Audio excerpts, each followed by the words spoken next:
بسم الله الرحمن الرحيم عبس وتولى أن جاءه الأعمى وما يدريك لعله يزكى أو يذكر فتنفعه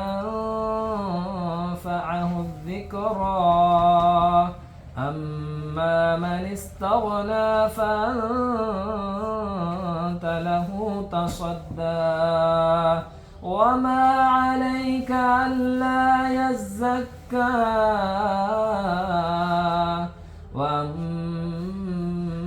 من جاءك يسعى وهو يخشى فأنت عنه تلهى